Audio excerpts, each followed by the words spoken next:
This is the Beer League Society podcast. It's sports talk, not from the press box, but from the sidelines, from the bar stool. We are locked in and ready to go live. Now, here are your hosts, Cody, Andy, and Jason.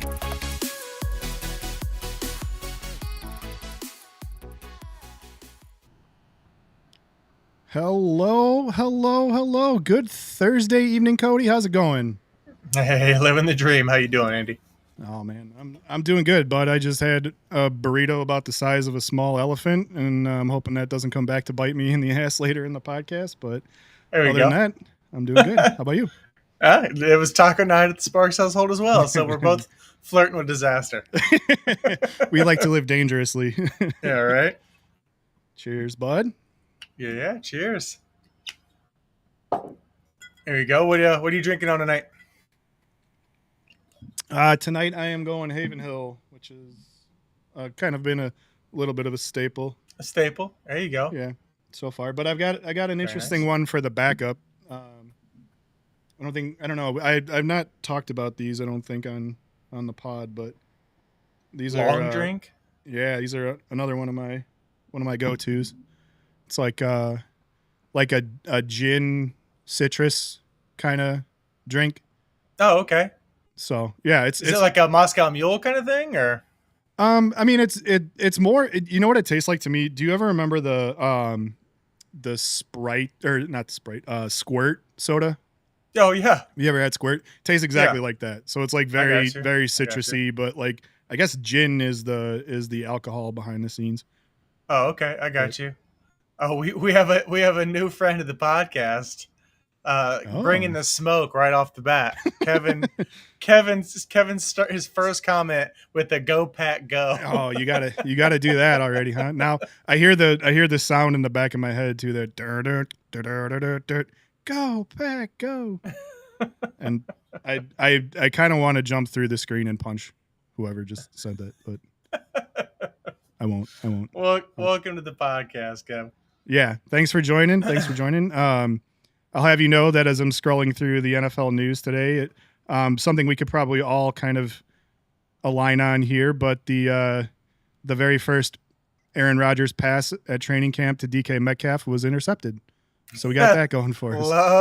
Love to hear. It's something we can all agree. Something we can all agree on. There we go. Yeah. Like I said, I've said it before. I've said it. I'll say it again. I hope he sets that franchise back 5 years. Mm-hmm. Yeah. But between that and the Harbaugh, what was it? The tent meme. Oh yeah. I think that between JB Harbs and Aaron Rodgers, we're gonna create a list of the most clinically insane people still around in NFL football. Because I think those guys are probably top 1 and 2 in my book, with Pete Carroll in like a close third. Yeah, the meme was legendary. It's gonna live on for a while now. I'll have to see if I can pull it up. Uh-oh. What's this? Oh, we got a blank camera for yeah. I think he's hopping on, but he said he's got something in store for us. So watch out, folks, because. There's no telling what could be on the other end of this camera right now. Yeah, right.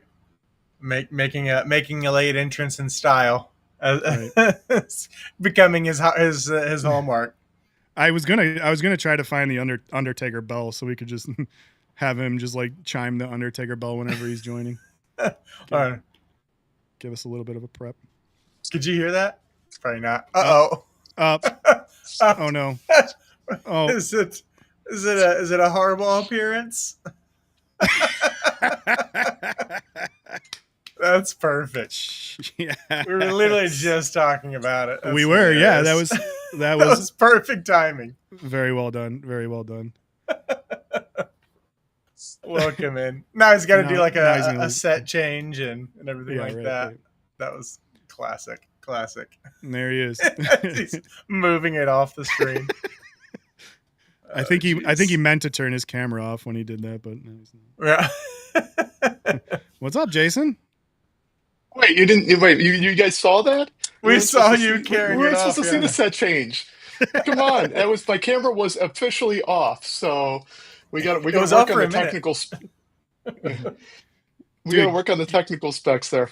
Yeah. That's Well, hilarious. you have like the smile, the Harb smile down like Pat. You did Oh yeah, you the same crushed thing. the You Harbaugh crushed it. Yeah. smile. I was channeling my inner Harbaugh. You really So, are like 2 degrees away from being him, aren't you? it's yeah, maybe 6, but yeah, I'm right there. I'm right there. I mean, you have more. I was telling, Go ahead. I was saying earlier in the week that Andy should see me on the sidelines because yeah, When you're coaching. I'm a combination of Bobby Knight and John Harbaugh, but all the good ways, right? All the good Yeah, ways. sure. Yeah, not the way that makes you think that he's capable of killing a rabbit in any second. Right. Exactly. Yeah. Exactly. So sorry I barged in. I intruded on the No, man. Intruding. on the You whole are a thing here. host. Yeah. We expected you to be here. I don't know if you knew that, but there is an expectation Yeah, here. I gotta I gotta have an entrance every single time. So Yeah, right. that's a thing that I've got to start doing now apparently. Well, yeah, you set So the precedent, so now you have to figure out how to keep it going. well, We yeah, were that's gonna be the problem, right? we were coming up with guesses as to what we thought the intro was going to be. What your what your entrance was going to be. What were you? I mean, what were you guys, honestly, did you get the this Harb. one?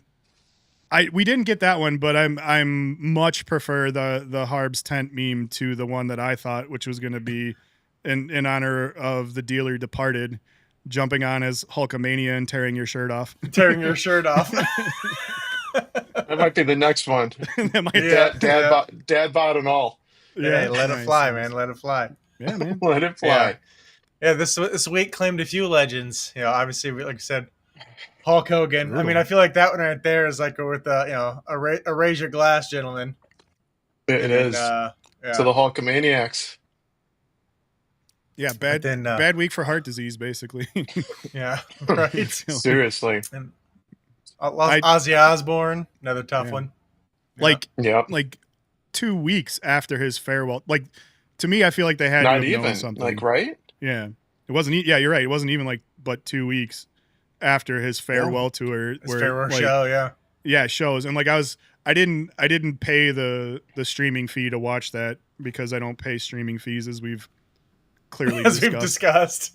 But I watched a little bit like some of the clips that people were posting on Reddit, like of him like meeting all these younger generations and just being like the most gracious dude ever. Yeah. And like it was hard not to get like choked up, but it's so ironic too because like it had a very grave like feeling to it when he was just meeting like all these younger rock acts that were inspired by him, and he's like just hugging them like incessantly and like just awkwardly shaking their hands and hugging them, but like it just felt like he knew something was coming, and like right. I think this kind of like solidifies it really. Just I think he knew and his time was short, but Knew the end was coming. Right. Yeah. Yeah. It's pretty crazy. Yeah, Hulk, on the other hand, it's pretty wild. Yeah. that was yeah. kind of like That one came out of left field. right. Yeah. That one. Yeah. That was pretty tough. Yeah. Yeah. That was brutal. They I come was in catching threes, up. right? Yeah, right. The coming threes is right. Yeah, I don't know who's Yeah. going third, but I was trying to catch up on like his story, so I got to take it with a grain of salt. I got the TMZ version, but like I guess there was people that were speculating he was on his deathbed like a few months ago, and then like I think his wife came out like recently and just like denounced that and said, "Oh no, he had some like neck procedure or something that he was recovering from, but he's fine." And then all of a sudden, bam, heart attack today. So who knows? That's Not fine. Yeah, right. Yeah. Something obviously happened. So Speaking of heart attacks, Justin Fields' injury, every New York Jets fan on the planet let out a massive exhale. What a roller coaster of a day on that guy, huh? Seriously, man. Yeah, we were talking about it like throughout the day, just kind of like I feel like Justin Fields has kind of been a little bit of a de facto mascot for this show for us because I feel like we damn near talked about him every episode, but like in one way or another. Exactly, directly or indirectly, and then all of a sudden, Cody sends us all the message that he went down, and I thought, instantly ACL. I thought he's cooked. He's done for it. Like just carted off with a lower body injury. Sure as hell doesn't sound like a toe. take him to the Harbaugh tent and just put the 12 gauge to his head and let the man die without having to face anything more. But then full arc before we even went on. Turns out just a dislocated toe. He might be fine. So what are the Essa, who's on the show, who's in the podcast all the time? Yeah, sent a message earlier. He goes, "Does it? Random question. Does anyone know how to ship a toe via FedEx to New York?" Ironically, I'm sure it's probably not the first toe that was mailed to New York in some way, shape, or form. Yeah, I know Achilles were popular to that stadium earlier last year. But hey, there's something about toes too. Say what? Man, that could be a real problem. Yeah. All season. Toes can definitely be, if you don't rehab that, or if you don't wait till that thing feels right, he's going to be just dealing with it for a while. So I mean, at least now he hasn't built turf toe was, I think it screwed up AJ Green for like a year and a half. Like he never really fully recovered until it was too late from that. Yeah. And you're dealing with the dislocation here. That's tough. At least it was a fracture. We'll see. Right. This is true. True. Now he's got a built-in excuse, though. At least he can be like, "Oh, my toe was banged up." No, Andy's got a built-in excuse now. Yeah, for that take. Did you not? Is this thing on? Hello. Yeah, pretty sure I literally just said he's got a built-in excuse, but that's all right. Yeah. No, but you got a built-in excuse for him for his bad play. God, I see it. Yeah, it's meta. Yeah, right. Yeah, exactly. So I have it's the excuse because he has the excuse. Yes, me as the resident Fields apologist can apologize it's the for him. level of excuses. Exactly. Yeah. Kevin just said Justin Fields can't afford to lean on excuses anymore. He's running out of chances. He's not wrong. That's exactly what I said. I was like, like we talked the last time we talked about Fields, I said this was going to be the year. He has to do something this year or the whole league's going to give up on him. And then dude goes down with bumblefoot right on the first day of practice. But I was randomly looking at his contract earlier today. Yeah. And I think he's got 30 years over 2 years, but it's only $10 million for the second year. So this is definitely like a prove it contract, but it was like just enough to get him back in the spotlight for one more year and give him a fighting chance. But I wouldn't be shocked if things don't fall their way in the beginning of the year. They switch to the old backup and play for draft positions for next year. So we'll see. There you go. Nice. Jeez, that was quick. Nice. Is the Harbaugh meme, is the GIF out there yet? I wonder. Oh yeah. Oh, I'm positive. Haven't tested this out yet? It's got to be. It's got to be. I'm right? sure. I'll pull it up. Esso's ears must have been burning. I was talking about your. Does anyone know how to ship a toe to New York comment earlier that had me crying? I'm not seeing it, guys. It's not up there yet. I got it. There it is. He's got it. Yeah, that's on Reddit. But yeah. Of course you find it on Reddit, but not out on GIF yet. But it's getting what do there. you not find on Reddit? Give it time. It'll be there. For sure. This is true. Sorry, guys. I couldn't go with the tarp. So that's Jason. Like right there. That is his face right there. pull the shades and everything. Yeah. Sadly, I see myself in the picture so much right now. So that's something absolutely I would do. Ask any of my parents. That would be me for sure. Well, like the thing that gets crazy. me too. Now all my kiddos are going to college. It's wild. Well, one of them. Yeah. Well, yeah. No, But no, like, no, no, no. All All my my kids. kids, oh, my the team. kids that, yeah. Yeah, yeah, they're going off to college now. So, anywho, The what were you gonna say, Andy? I was saying that the thing that's like kind of wild about it is like when you actually hear the explanation that Harbs had for that, like why that became a meme, it was like way too put together for a guy of his mental capacity. Sorry, but like it was like a drill where Enlighten the folks. yeah. Enlighten the No, folks. it's a great drill. Yeah, I'm just surprised that he came up with it. I kid. I do think that he's a good coach and a good guy. We've just talked about it before. I think he's a little bit crazy, but the right amount of crazy. Hopefully, I'm just hopeful that he doesn't, like, us passing on him doesn't come back to bite us. But the drill was that they put up this tent, and that it's an anticipation drill where the receivers come out from behind they run their route behind there, so the QB can't see him at all. And he has to, like, based on where he entered the tent from, time it out right so that he can throw it when he's just coming out of the tented area. So, Jim was just sitting there watching it from that spot. But the drill was like a really smart drill. But did he say he was peeking his head through and he was directing people from behind the tent? It's like with his hands, and that's why he had it. That's why he had it wrapped around his head. So then the quarterbacks couldn't see which direction he was pointing. Yeah, exactly. So the second piece of that, the second part of the drill was none of it matters. None of it matters. No, it doesn't. No, it does. Like, because I dog on this guy a lot, so now I want to give him his flowers here for credit where credit is due. Exactly, for coming up with a really smart drill. But the second piece of the drill was, the first one is the receivers just cut across. The second one is they're standing behind it, and he directs them. Kind of the like pit drills or whatever. He points to a direction you got to go. Like whack-a-mole. Exactly, and then they pop out from behind the tent. So he was trying to, like, be discreet about pointing and stuff. So pretty awesome. Great transition into training camp. Training camp's officially live now, and Harbaugh right off the bat makes just a top-notch meme.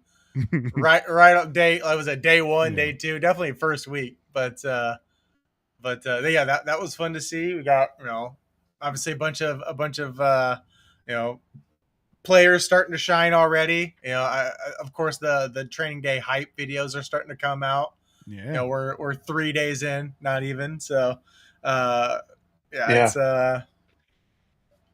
getting exciting, boys. Exciting. Yeah. No, it's not getting exciting. It's driving me freaking bonkers because now it's overreaction central to like, I don't know how it is in Cincinnati, but here in Chicago, there's like a myriad of people watching these things from the media, and they just overreact. Like, okay, I won't say this. They report, very, like, middle of the road, but then everybody's interpretation of it is extremes because fans have yet to been invited. I think tomorrow is when the first fan entry is available, but, like, everything is just like, I heard it today. Ben Johnson hates Caleb Williams and wants to go back to Detroit.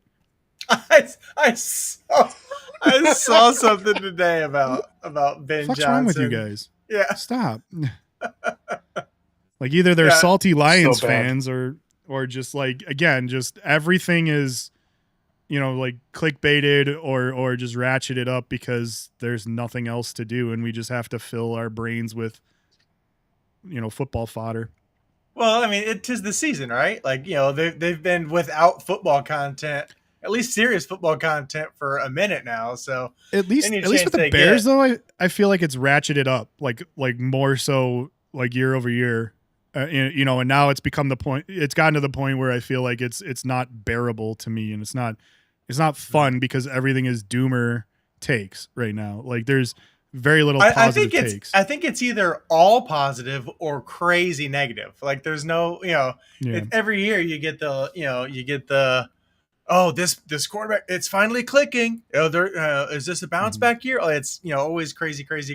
That's literally every year in Chicago, except for this year, which has been strangely negative, which is really That's what I just said. It's like Yeah, we. That is strange. It's funny Yeah. but hope springs always eternal in Chicago, except for this year for some strange reason. It's like we I almost don't know want what to it is. see Caleb fail. Like Yeah. Yeah. it's wild.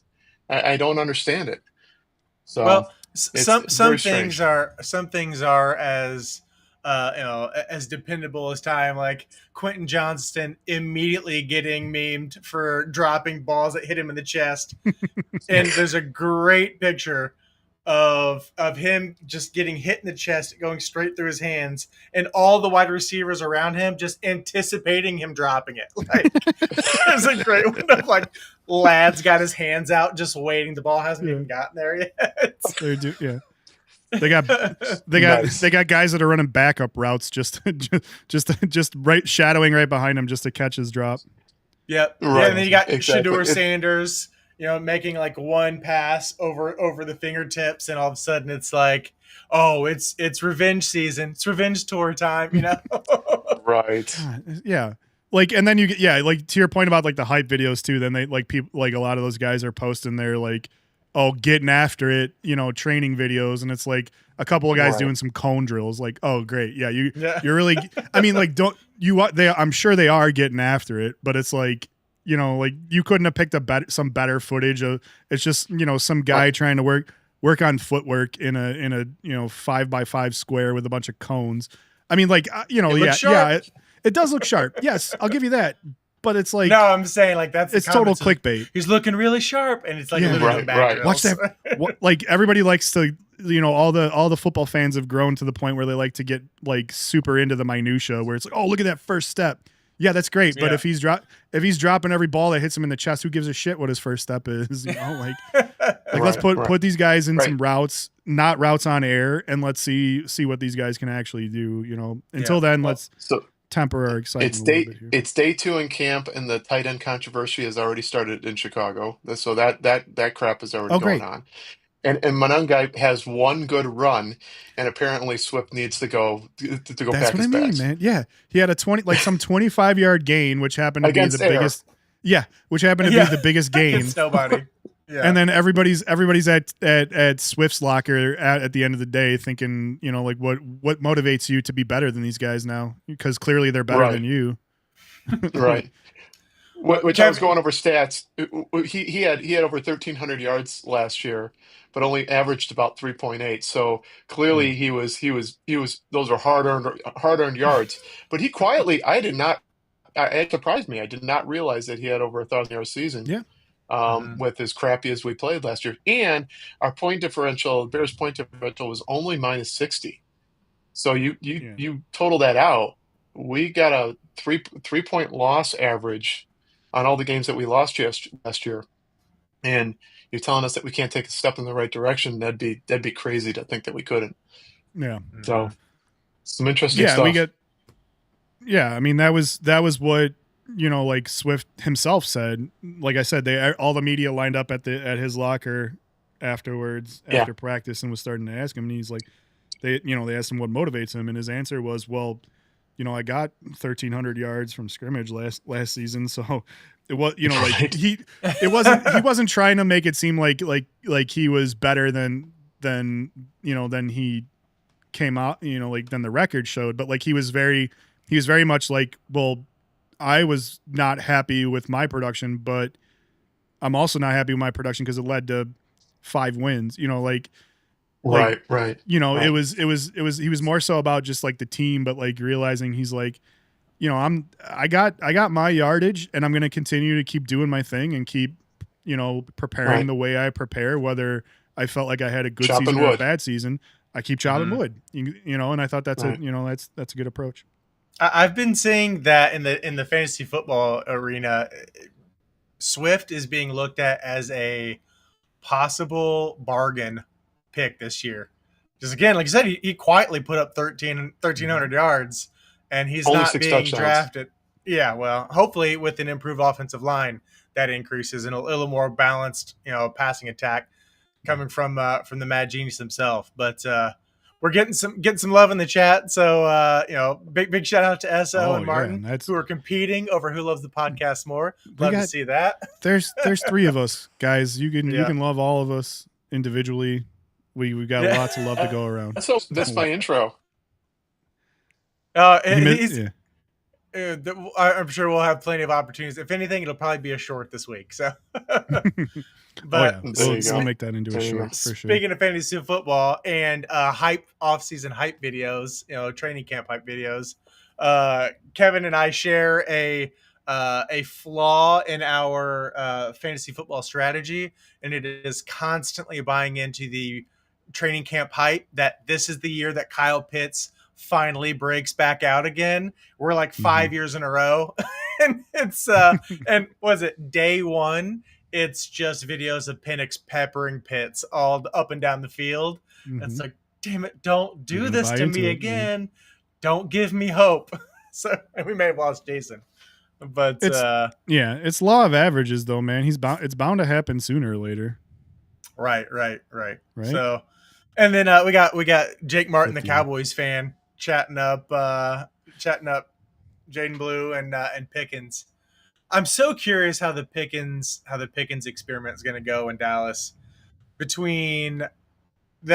so many stinking characters on that team, so many personalities between him and Jerry Jones and Lamb and all the clout going, or all the conversation going around Dak. Like, I mean, I know that, the Cowboys have always just been like a complete, like, I don't know what, like, America's most entertaining team, I guess, is kind of like the best way to put it. It doesn't always mean that the product that they put out there is a good product. It's America's best team, but I'll be damned if they don't put out a show. Right. Every freaking year something's going on, but yeah. Did you see the Packers, speaking of Packers fans, do you want to comment on the Packers throwback uniforms? Did you see those yet? No, I saw the Steelers throwback uniforms, and they're atrocious. So just love everything that's going on in Pittsburgh right now. There's like a whole video. I'll try to pull up the. Kevin loves them. Does he? Kevin said the Packers throwbacks are fire.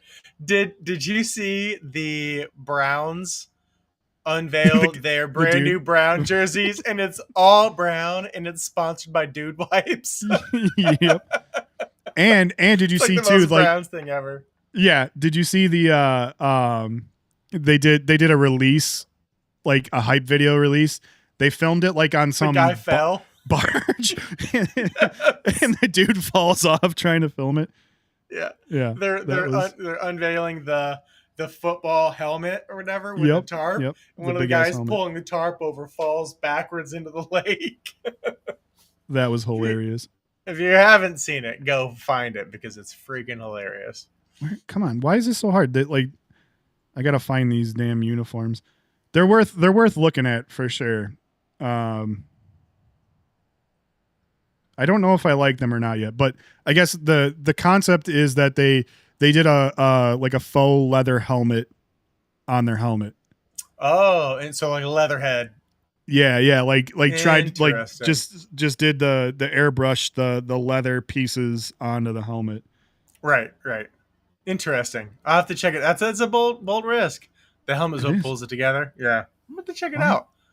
Sometimes those things like that can get really gimmicky, but sometimes they work. So I'll have to check that out. Yeah. Where is this damn uniform? I can't find it anywhere. There it is. Okay, here we go. I'm going to pull it up. By the way, Andy, so a little bit of background. Andy developed the broadcasting software that we're working in right now. So he is one-on-one as we're looking for features. He's building them into the software. So we're now just exploring, trying to, testing it out. You got to break it in, right? Right. So, okay. So, it's hilarious. I saw that exact picture earlier, and I didn't even notice the helmet because I halfway thought, I'm like, is that Aaron Rodgers? Like, for some reason, when it zoomed out, I'm like, who the hell's in that? And of course, I saw Love. I didn't even see the helmet, though. It does kind of give off, like, padded room vibes, like a little bit. So I think it's kind of perfect for Aaron Rodgers to be like, right? Maybe that's what it is. Wearing the helmet to like keep all of his brain from pouring out of his ears. So back up a little bit. Is it like brown and gold or blue and gold? Yeah, it's like blue and gold. It almost like I mean, I it's hard to don't tell. hate it. I don't hate it. No, it's got like Notre Dame vibes, I guess, A in a little bit, way. yeah, it really does. Yeah, I mean, I don't hate But it for sure. yeah, I don't know. It's I'm not I know like you're not allowed to say like it as a Bears fan, but no, true, but I also don't think I'm of the mind like that I want to start getting into like the whole like pseudo realism helmet like airbrushing open crap. Pandora's box there. Yeah, because I feel like that's like gonna just get overdone. Like, wait, I guess call me like old school, but I like very simple logos and I don't like I guess in a way it's kind of cool because hockey does it with like the goalie mask. The goalie masks and stuff. But like imagine having to do that for a team, worth of helmets and stuff. Like obviously I feel like they figured out a way to productionalize this process for the Packers, but like I think it's just too like I think that's opening up a can of worms and people are just gonna like overdo that pretty badly. We'll see. As long as it's done, like I said, as long as it's done tastefully, I don't mind it. But it can get sideways real fast. I mean, I may be biased, but I don't know if there's a colder alternate jersey than the Bengals white tiger. But Oh yeah. No, to be and that's but it's super minimalist. Super simple. Dead ass. Like that's probably one of my favorite alts in the league for sure. Like I don't know. It's just something about like all white, just kind of. I think it's a cool look. Yeah, and some of them, it's so funny. The Bengals, some of the alternates, it works. Yeah, some of the alternate jerseys are like super polarizing, right? So like Tampa Bay, they're creamsicles. Like everyone either hates those them are coming back this or year too? loves them. I think so. I heard that. Yeah. So yeah, some of those are some. And they're to be fair, I'm glad that they're starting to kind of pump up some of the alternate uniforms and jerseys because some of them are sick. Some of them suck. Don't get me wrong, but some of them are nasty. There's a ton of like new jerseys and alts this year. A ton of them. I like baseball. Like baseball did that with all the City Connect jerseys and all. Well, like those are sick. Yeah, and I think that's what they're trying to do because there's a new rivalries thing in the NFL this year. There's a whole they've created a whole slate of games that are like supposed to be your division rival where they like rivalry week for like in the college. Exactly, yeah. And like I think the idea is for them to all wear special alts for that. And I forgot they're doing like, a handful of teams each year, but I gotta look it up, but yeah. Well, we're already halfway through, so I'll go back through go some. We got a bunch of stuff going on. So, going back on contract watch. I'm not even going to talk about Trey or Oh, please, let's talk about Stewart. Well, I won't. So I won't talk about them specifically because their contracts just make me sad. But I don't know if anyone caught Media Day. So Mike Brown, the owner of the Bengals, I mean, he's literally turning 90 in the next couple of weeks, and they don't put a camera in front of his face. For damn good reason, very often, but never a shortage of quotable moments whenever he gets on the mic.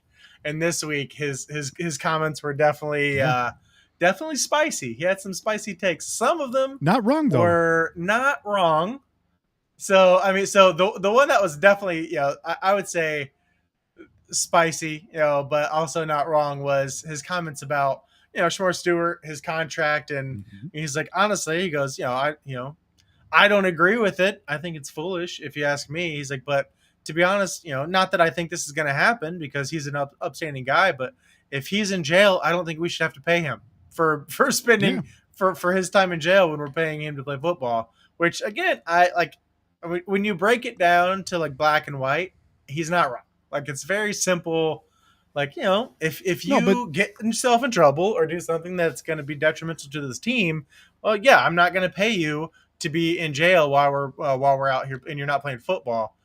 I think it's the specifics in the contract that I think that they need to iron out. Yeah, and I think we talked about it a little bit too, but I don't even think you need to go so far as to say if you end up in jail, like bad boy, Mm-hmm. we're gonna take action somehow. I think you can just it can be generic enough.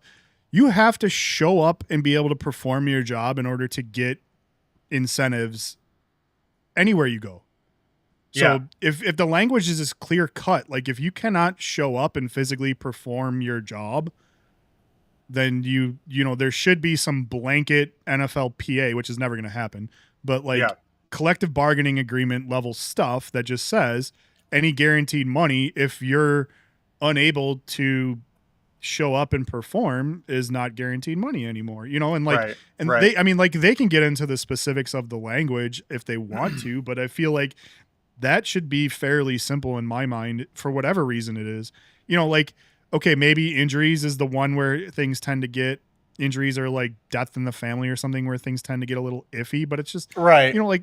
I still think like by and large, if I was working for a company and I just couldn't show up for like a myriad of different reasons, that just grew over time to be something that was not just a one-off thing, I'm not getting a bonus.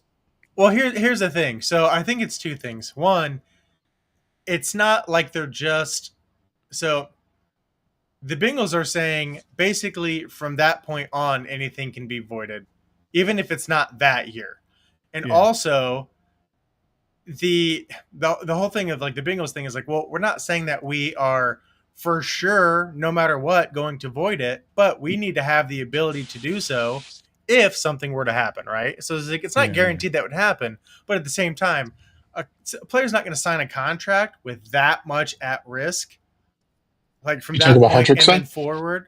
No, we're talking about Shamar Stewart. Oh, Stewart, yeah. But it's not just Kevin talked about it. Yeah, so Kevin had mentioned it's not just that year; it's the back end. So anything basically from that point going forward can be voided, and then it's just too much to risk. And I feel like there has to be some level of specificity, or else the players could be literally for anything. That could be a speeding ticket, and if it's not specific, now not saying that they're going to do that because obviously no one's going to sign a contract if going forward if you void someone's contract for something stupid. But at the same time, you don't want to be the guinea pig, and right now he would be the guinea pig. Yeah. I mean, that's why I feel like it has to be something agreed upon in the CBA. That something that can't be like, oh, I'm not going to sign this because this is not standard and not something that other people get. And like, I feel like the back-ended guarantees is more of a tactic, and I'm not well versed in NFL contracts, but to me that feels like more of a tactic for the ownership to not have to pay out guarantees. Oh, it's a total. They're trying to put as many loopholes in it as possible. I mean, they're their own protection, right? They're trying to protect the team, right? Yeah. So I to me, I go back to the whole if you can't show up, you don't get your bonus kind of policy, and I think if it's not already something that's broken down year by year and it's just backloaded because that was friendly to the ownerships like Cincinnati who aren't independently wealthy and have to find creative ways to escrow funds for guarantees. Yeah. Just it should be broken down year by year. And if you can't, if you don't hit an attendance target for that year, you don't get your bonus. Like you don't get your guarantee. That's why I've always liked the incentive structure. So incentives, exactly. And you don't want and where that falls apart a little bit is, as a player, you don't want to get penalized or paid less because you got hurt for a team that you're playing for, right? True. So you don't. I mean, obviously they're not getting hurt on purpose, Right. So there's that aspect of it, which I completely get. But at the same time, I do like that it incentivizes, if you're on the field, you get, you're more likely to get those. You get paid. Right. Exactly. Yeah. So I don't know. It's an interesting conversation, and then of course his comments as well about, well, yeah, we love Trey. No, we're not going to trade him, but he's not always easy to work with. He gets pretty emotional and fired up when it comes to talks about his contract. That's uncalled for. Yeah, Yeah, this is his livelihood. What do you mean? Right. I'd get fired up too if you were dicking me Yeah. around like you have been for 2 years. Right. That's totally uncalled for, because there's always this Yeah. aura of like, well, there's the business side of it and then there's the field side of it, and we don't like to talk about the business side of it because it's the business, Yeah. and but then you're gonna go and call somebody out for being fired up on the, like when he's talking business, like that's kind of a low blow. And Yeah. I rarely stick up for players, but he's got all the ammo. He showed up and Oh, he yeah. delivered, right? And now 100%. it's not But I even don't like think he's not in a contract here. This He's not going to play on this year. He's not going to play. No, He said he'll never no. play again if it means not playing for It's 16 million. just crazy. Yeah. It's crazy. Yeah. People do players do half as much and get paid 3 times the amount.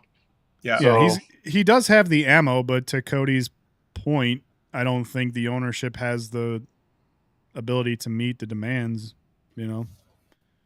financially, So Yeah. Just it's like, I mean, it's the guaranteed it's- money. it's We just the don't have the guarantee- money yeah. to put in escrow. And all Yeah. contracts Right. are going towards guaranteed. right. Which is a great segue into one of the other topics we wanted to talk about, and it is this rise in fully guaranteed rookie contracts. So, that's crazy. I mean, Nuts. yeah, that's the thing. Is fully guaranteed too much for unproven assets, or is it really just kind of a sign of the future? I I definitely mean, think I think both things can be true at the same time, right? So I do think Yeah. it's a sign of the future, and I do think it's too much. I mean, Burden goes out with a hamstring that's been bothering him since spring.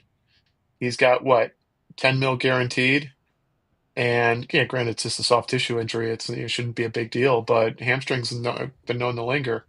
Yeah. So we're paying this guy to sit around. Yeah.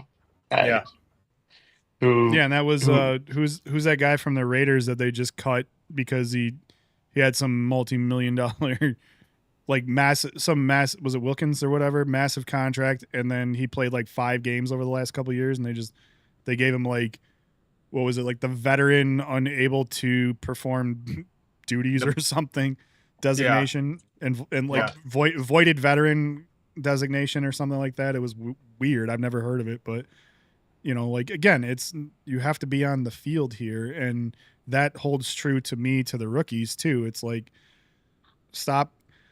Like I think I mentioned this before too. The NHL does rookie contracts well, in my opinion. They're capped, and not only are they capped from a contract perspective, but there's also like these clauses built in where you have to, when you're on the road, you have to live with a veteran, and like that veteran essentially shows you the ropes, teaches you what to do, what not to do, both financially and otherwise.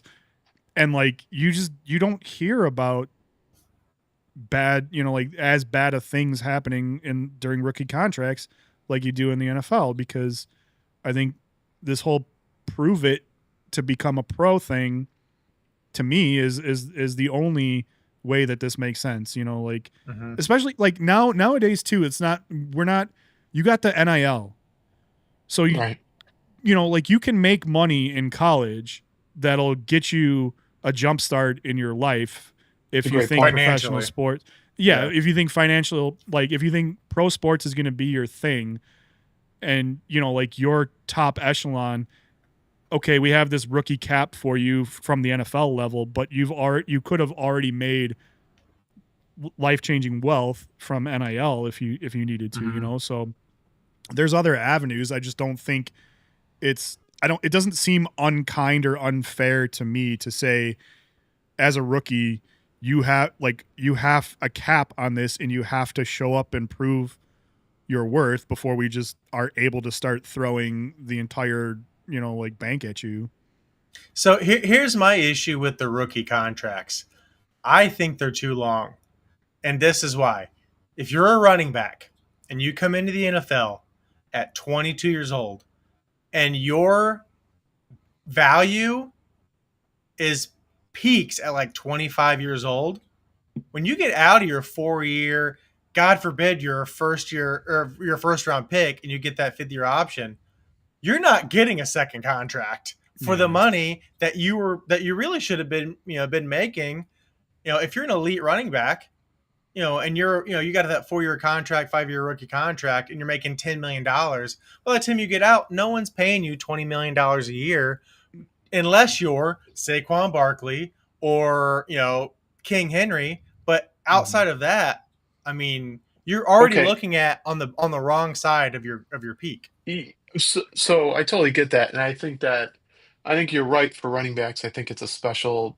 I do think that's a unique case. So can you apply the same logic to wide receivers, etc.?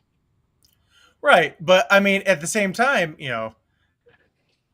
it's and where the loophole in my issue with it being like a 5-year contract for 10 million, whatever the hell it is, well, you can, oftentimes you can, renegotiate and, get extended a year before at the end of your contract. Right. But man, I'm telling you, it's destroying the running back value.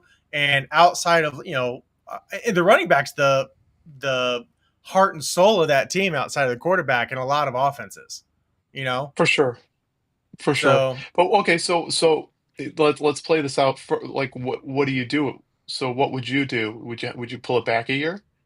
Would you pull it back 2 years? I mean, you'd almost, I mean, to be, and that's the thing. It's like with running backs. I mean, it wouldn't be fair to have a by position, right? Because you have some offensive linemen or quarterbacks that can have 20-year careers, No, it needs right? to be across the board.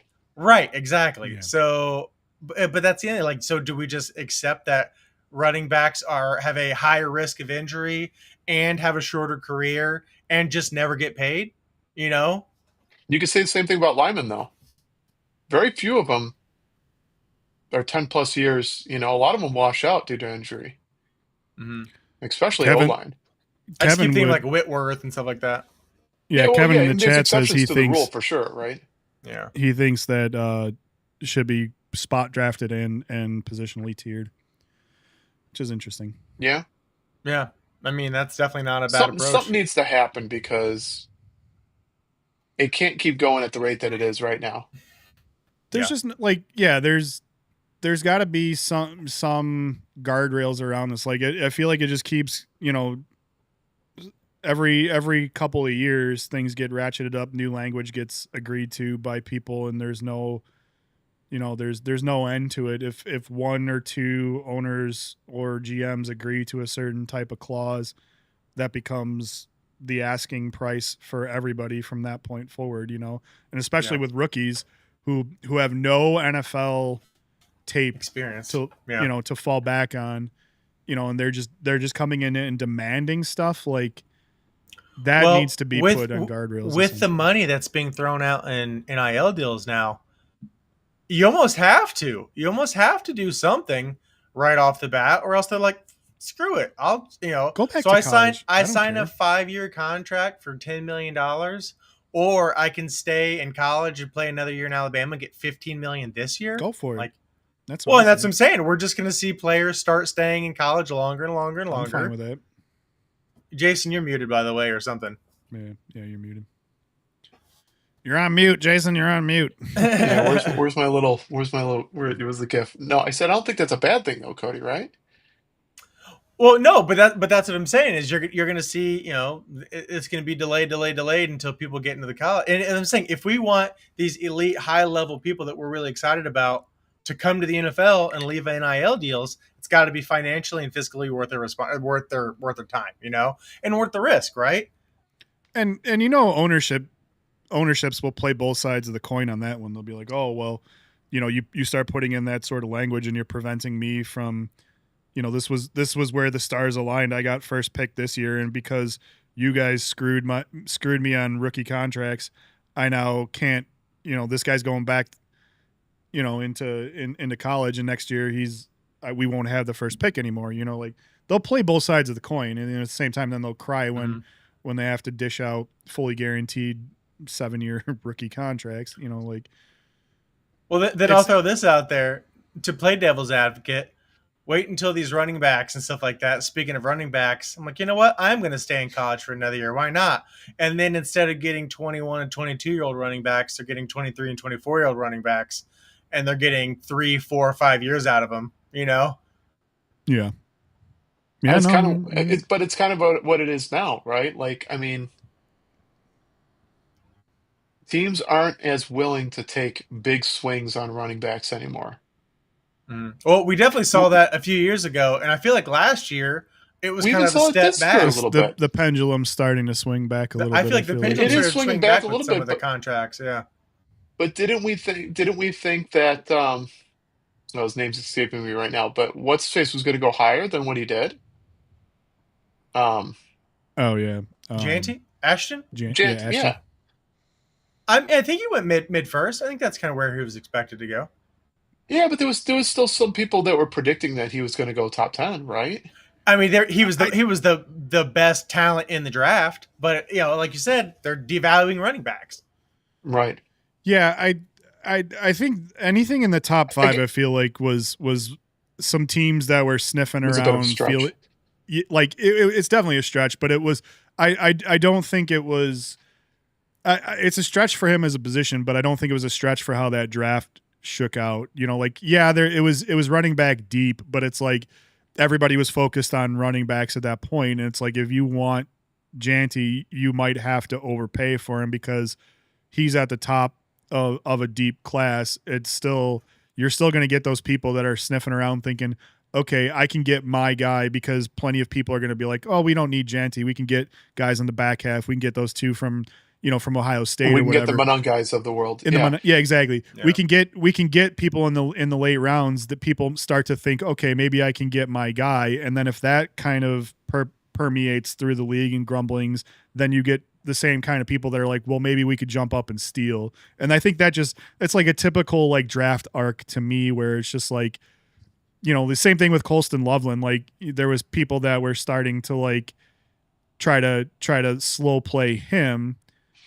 thinking that, oh, nobody's real, everybody's focusing on the other dude, and now maybe we can sneak in and get him. And it worked out in the Bears' favor, I guess. But like, then it wasn't on my it wasn't on my bingo card. I didn't. No, but then you hear exactly. But then you hear the grumblings that like there was a lot of teams that really had their eye on him, and they were, they played the flip side of it. They said rather than jump up, we're going to try to slow play him and see if we can get him. And the Bears kind of called their bluff on that. And didn't that happen to us the other way with Mitch? Yes. Yes. Yeah. The whole NFL knew something about Mitch Trubisky. We don't need to rehash that terribleness. But please. to put a finer point on the running back stuff, you're seeing a lot of folks taking running backs at lower rounds. They're loading up on quantity over quality at this point. Mm-hmm. And they're doing the carousel. And unless they get a freak like a Janty or a King Henry or and when those come around, people see them and they know that they can point them out, but they're still not going as high as they used to. Oh, for sure. So I mean, think of the Ezekiel Elliott days that like where running backs are going high. Right. But But I think just the nature of the game has changed too, right? These guys are they're getting injured a lot more, and I think the teams are basically they're hedging their bets a bit and knowing that they're not going to be around. I mean, look at Saquon. Look at how much time he's lost until he just came around. Where he's finally gotten healthy and been able to put a string of games together. McCaffrey, another great example, right? Yeah. Like these teams know that these guys aren't going to be around, and they're just going to have backup plans and backup plans to their backup plans. Yeah. Yeah. Like Kevin said, even Henry was taken in the second round. Henry was second round. And he wasn't his full self. I think it took him 2.5 seasons to really hit, the King Henry we're used to, so it's it's interesting just to see, between all the combination of things between, like I said, what NIL deals are bringing in, and the push for guaranteed money. We're going to see how it goes, because we're going to see some contracts. We're going to see things go sideways, one way or the other. Where again, we're going to see players staying in college longer because they're getting NIL deals, that are 5-6 million, Mhm. and then just but waiting to sign their their rookie contracts, or we're going to see this guaranteed money blow up in in someone's face That's what's going to very happen, though. publicly. I think that's my bet That's too. that's I, exactly what's going to happen. The pendulum's going to swing back hard. This is going to be a very, very temporary thing. There's going to be yeah, all this guaranteed money locked up in these rookies, and it's going to take one high-profile injury to make that pendulum swing back really hard.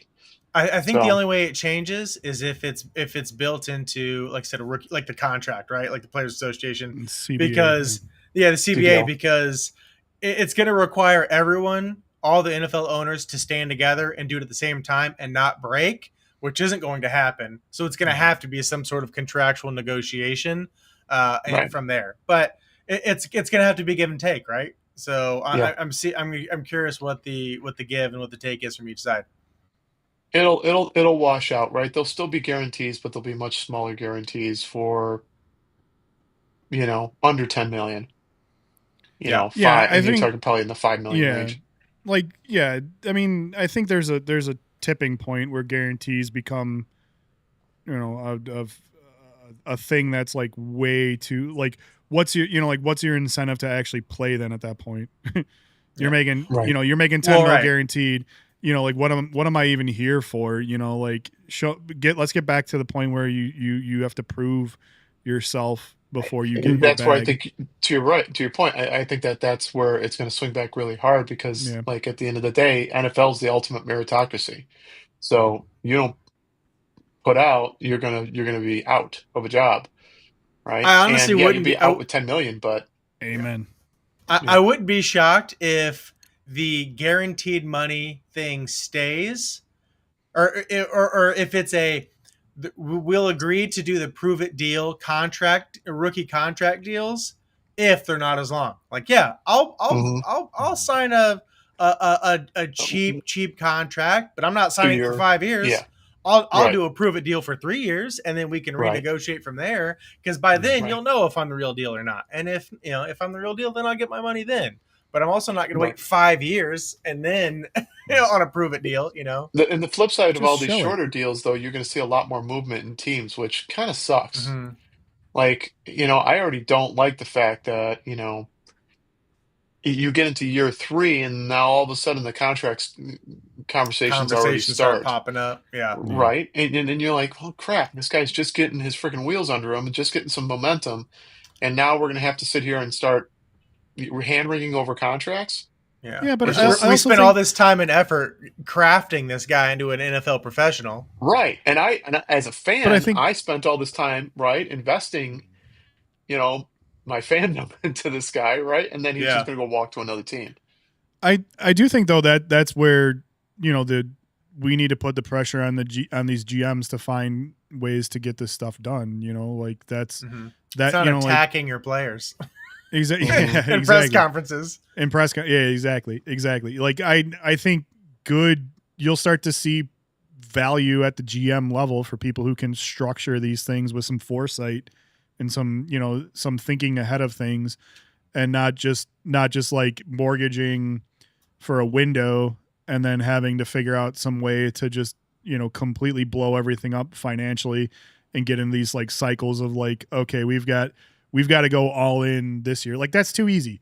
Yeah, okay, it's very easy to say, okay, we've got something, we think we have something brewing here, let's push all of our chips in.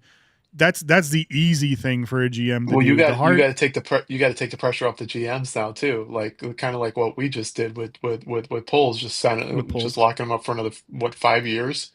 But I think Like, everything, like again, and not to be a homer, but like everything with polls, like he's doing things, he's figuring out ways to structure contracts in ways that make sense. Like Yeah. everything's kind of aligned up. He's like there's a except few for the like burden deal. the burden deal is a little bit of the outlier, yeah. But I think that's indicative of what is going on with these rookie contracts right now. But not That second round picks. Is he the first ever second round pick to get a fully guaranteed contract? Yes, yeah, he is. yes, he is. It's first round picks, maybe. He's a second round pick. Wait a minute. He supposed to be first round. Supposed to be a first, but right? wasn't. And what is he? What was he? He was 33 or something like that, right? Or 30? Like he was like right on the top half of the second. But if still, we're paying, if we're paying what should have been, Shedeur Sanders should be making buku bucks right now for a fifth rounder. And this dude's been laid out with a soft tissue issue for like 3 freaking weeks now.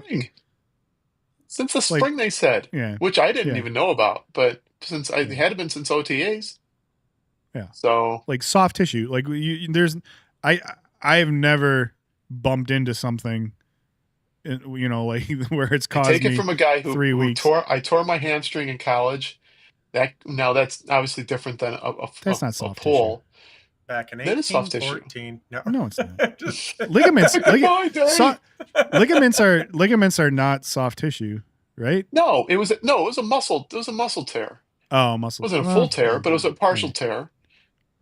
That put me out all season. And so that was brutal, and it lingers forever. Freaking hamstrings are the worst, man. I don't know. I feel like soft tissue has a certain connotation in the NFL that is like a bruise, essentially. Like I think when you're talking about muscle tears or sprains of that nature, they say that very intentionally, very explicitly. No. Yeah. I agree. So my case was certainly more extreme than a pull, but hamstring pulls they stick. I mean, absolutely. They linger forever. They linger forever. Freaking ever. No, if it's a hammy, even if it's like do ultrasound on it. Yeah. Right, I can tell you exactly what he's doing. Right, he's going in every morning to PT. He's getting ultrasound. He's getting all these different therapies on it, and then he's trying to re-engage it again, and not giving it enough time to heal. Or hamstring? It's a hammy. Oh, it's a hammy. I was saying a groin is like another like lingering issue. That's another one. Yeah. I didn't realize that they gave it a specific area designation. I thought it was just they said it was a hammy. Okay, all right. Quads you could wrap up. Take back what I said. Yeah. Calves can be a pain in the ass, but you could tighten those up a little bit. I mean, and deal with it a little bit, unless it's extreme. But yeah, hammies are the worst. Speaking of guaranteed money, and also going back to what I was talking about specificity of contracts, I know Andy and I talked about it briefly. Jason, did you hear about the Las Vegas Raiders releasing their defensive lineman today? I heard about that. They voided $35.2 million of guaranteed money, remaining guaranteed money because they had concerns over how he handled the rehabilitation of his foot injury. Mm-hmm. So they voided $35.2 million of future guaranteed money because they didn't like the way that he rehabbed. And I was saying it earlier. It's like a weird designation too. There was a voided veteran something or other. I'm gonna find the language. I've never heard of this before, but like the fact that they were even I guess able to do it, like so now taking advantage of a loophole.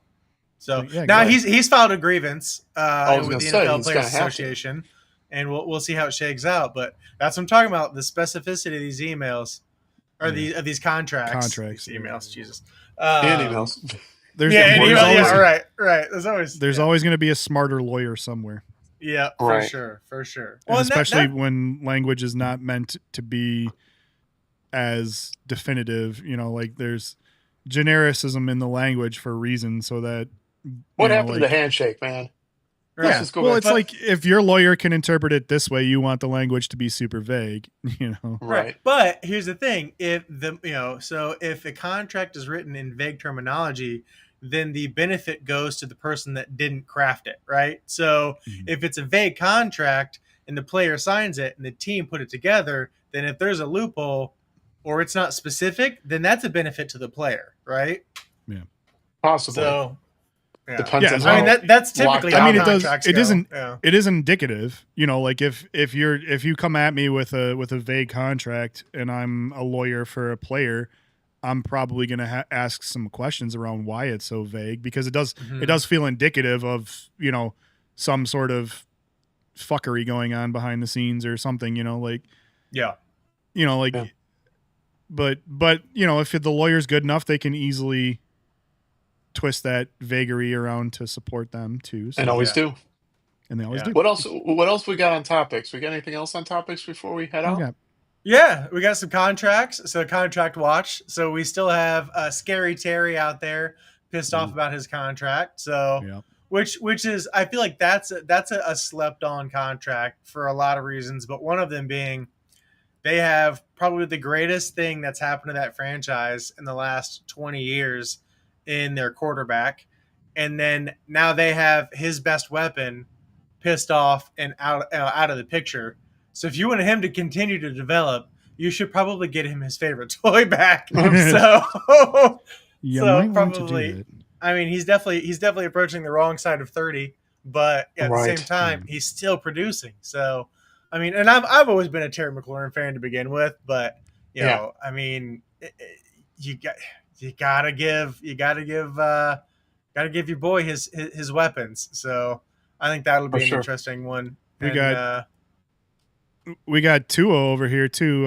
He had a media day. I don't know if you guys saw that, but talking about the Tyreek Hill. Yeah, and the book. Did you hear about the book? It's like, what do you do to prepare? Oh, some reporter asked him, "What do you do to prepare for the season?" He's like, "Oh, I read books. I'm reading a book right now, and like I do this, that, and the other thing." And they were like, "Well, what book are you reading?" He goes, "I don't know." No. Oh no. That's not helping. Yeah. Like that's not helping with the brain damage. Seriously. Right, I was going to say that just started fueling everything. Sure, exactly. Yeah. I don't think it was that he sideline the book's upside down. As he's holding the book up, he's like, I don't know what this book is. Well, and I don't know if he meant that he doesn't know what book he was reading, or if he doesn't know anything about that moment right at that point.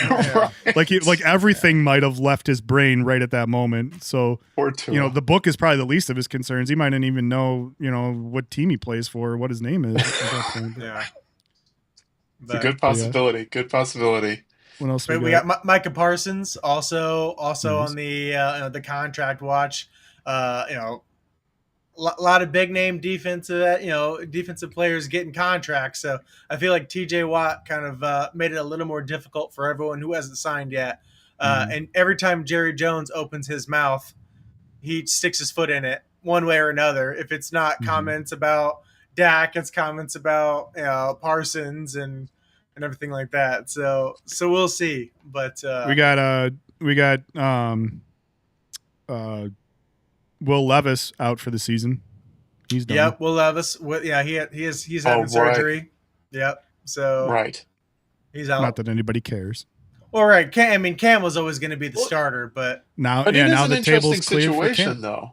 Yeah. It is an interesting situation that he let it go as far as he did before pulling the plug. Probably wanted to see what he was up against, and once they got into camp, he's like, "Oh, this guy's the real deal." Shit. All right. Well, might as well get that surgery. Then. And that's what's so interesting was because his shoulder's really acting up. Right. Again, I don't know if this was draft fodder, but like the day before the draft, I was reading how some people had Cam. I don't think anybody was going to legitimately felt like he was going to fall this low, but some people's big boards were ranking him out of the top 10, sometimes even out of the top 20. Mm-hmm. And so I was like, whoa, that's kind of crazy to me. So I guess given that I don't say, I'm surprised that the Titans drafted him, but there was a part of me that was like, okay, I wonder if this might be more of a battle, even though Will Levis is like the lamest starting quarterback in all 32. I was kind of figuring there might be a little bit of a battle if there was any truth to the whole Cam Ward is overvalued kind of thing, but but that's a funnier take. I feel like that's better. It's just dude just shows up, he's like, nope, I'm good. Sorry. Damn. Okay. Ouch. Not gonna do. Oh no.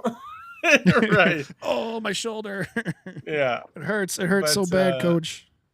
Yeah. So I mean, it's so funny because you think 2 months before the combine, and it was like Shador won, Cam 2, Hunter 3, like, and they were talking about all that stuff and just how rapidly things shifted around in such a small window.